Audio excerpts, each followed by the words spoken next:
This is a review of the TOPS Tahoma Field knife. Let me start out by covering some of the things I like about this knife. One of the things that drew me to it originally was the handle design. It's so rare to find a large and comfortable handle on a knife these days. This has thick micarta scales, a 3-position grip. It's wide enough. Good handle. Another thing that drew me to this knife was the blade shape. It's not a bowie, it's got this kind of leaf or spear point shape. I chose to go with the unsharpened top edge, which is an option that TOPS offers. Also the finish. This TOPS calls this a black river wash. It just looks so much more natural. It looks like steel. They etch the blade to bring out the heat treat line, and then they cover it with a clear Cerakote. I much prefer this to the black tactical coating we're used to seeing on knives. It's going to wear better. There's less contrast between the coated part and the raw steel, so when it does wear off, which it inevitably will, it won't look like there's a big chunk of the coating missing. Some of the things I don't like about the knife are the notches in the spine. I see where they're going with them. It doesn't hurt anything on this knife because it's a saber grind, unlike, for instance, the Buck Hoodlum, which had that fatal flaw with the notch, which effectively reduced the thickness of the steel. So I don't see it being a structural problem on this knife, but they snag on things, and I don't need to score bone. If I did, I'd use a rock. I don't need to cut wire. If I come across a barbed wire fence, I'll jump over it or crawl under it or knock the post down or whatever, but I'm not going to break wires with the knife. The pry bar, it does. Now I have a size XXL hands, so maybe I'm the exception here, but it does dig into the hand a little bit in the chopping grip. It does catch on things. I'm not going to pry anything with the knife. Presumably to use that, you'd have to, I guess, have the knife in the sheath and then hold it by the blade and pry with it. That's just, even with the sheath, just seems like a terrible idea. I can't remember the last time I needed a crowbar for anything. I just cannot imagine a scenario where I would need to pry something, period, much less with a knife or a screwdriver or some other inappropriate tool. So I wish those two things were optional. The notches especially, because they're more annoying. I can live with the pry bar, or I could grind that off if it really bothered me that much. The notches, once they're in there, they're in there. The knife comes with a ballistic nylon sheath with a little pocket on it. It has a couple of strips of Velcro for the retention. It won't retain the knife without the Velcro. Considering how much this knife costs, I think the sheath is a little bit of a disgrace. We've got a USA made knife, and although the sheath doesn't say made in China anywhere on it, it certainly resembles what you would get with a survival knife you bought at Harbor Freight or something for $8. It's not a quality sheath. So just throw that away and replace it with something usable like this Kydex sheath. Very simple fold over Kydex sheath. Retains the knife, releases it easily, hangs on the belt well. That's all I have to say about the sheath. Let's go to some field test footage. And here we are in the woods of western Washington State, going to baton a tree that I cut down, standing dead wood. As you can see, because of the swedge at the tip of the knife, you really can't baton effectively on the tip. So the technique that Andy Tran suggested and that I'm using here is to baton the handle end of the knife, which really isn't difficult at all once you get used to it.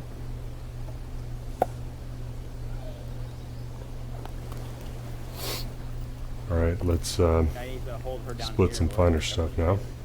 Before I walk to the river.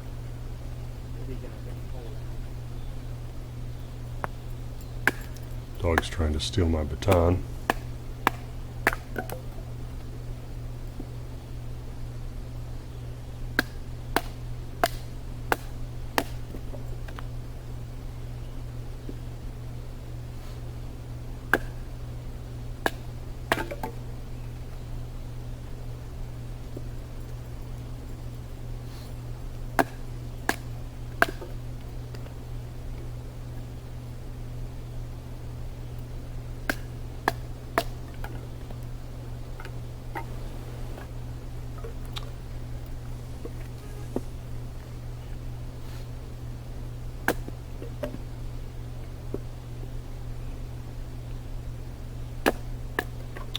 Important part of batoning that I think a lot of people forget is that if pick your wood.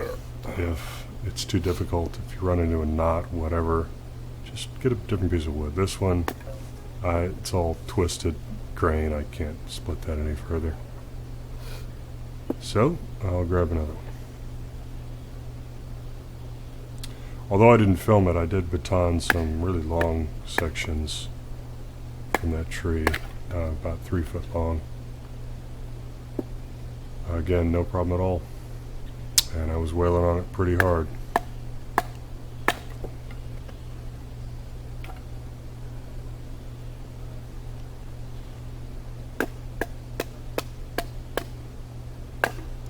Notice also that I'm using a piece of rotten wood as a base and not batoning straight into the dirt. Or worse, I've seen people baton on rocks. You're just going to ruin your edge that way.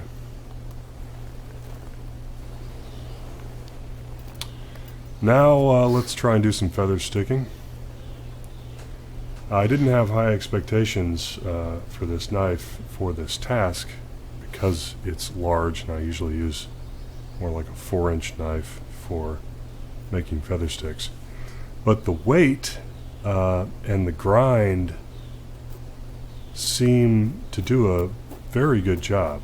And this is real time, and this video has not been sped up, and the camera films at 25 frames a second. You can see my hand as a blur, and that's how you make a feather stick. Don't mess around. You'll notice I'm wearing gloves. This grip with the finger in the choil, the thumb ramp will dig into the webbing between your thumb and forefinger and make it extremely uncomfortable if you're not wearing gloves. If you're wearing gloves, it's fine. I guess if you had a callus there, although it's a weird spot to have a callus, it would be fine.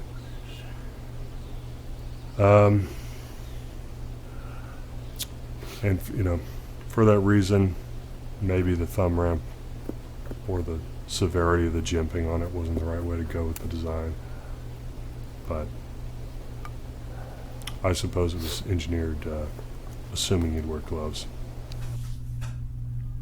So, in conclusion, I really like this knife.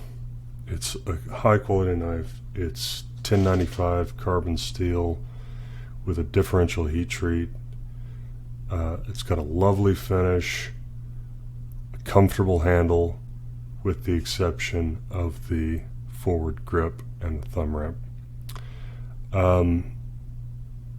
I think some of the design features of the knife are overreaching. That's nothing new. It's certainly nothing new from TOPS. We've seen some pretty goofy designs from them, with the Tom Brown tracker and friends. But this, I definitely see where Andy Tran is going with it. I just wish some of the features were optional. The sheath, that's a problem you're going to have with TOPS. Other knives, it's a problem you're going to have with a lot of high-end knives these days. You're going to get a crappy nylon sheath. So I can't take away that many points for that. But just know what you're getting into. And TOPS, if you're listening, either provide a decent sheath or just ship it without a sheath and charge me $20 less. I don't need that piece of crap nylon sheath. And I think anyone who buys this knife is just going to throw it away. So that's something that goes into the landfill and doesn't do anyone any good. It just costs everyone money. And if you ask me, Kydex is the way to go. TOPS, you know how to make Kydex sheaths. They're not that hard. Just do it. At least sell the knife with no sheath and provide an option for the sheath or whatever. Those are my suggestions. But, you know, all things considered and compared to the other options, this is reasonable. I was willing to pay more than a Becker or an Ontario basically just for the handle and the nice blade shape and the cool finish are gravy. The durability of the edge is surprisingly good. After all that batoning and feather sticking, all I did was strop it, just 10 strokes on the strop, and it's back to shaving sharp. Now, I did get it to shaving sharp in the first place. The edge that came from the factory was just like a 400 grit, if that, maybe a 320 grit utility grind on there. But it wasn't hard to get up to shaving sharp. And then after all that use, to be able to just strop it and get it back to shaving sharp, there were no chips, no rolls, no edge damage whatsoever. That's something else you're getting here, is quality steel and a quality heat treat. And I think it's worth the money. That's it. That's my review of the TOPS Tahoma Field knife.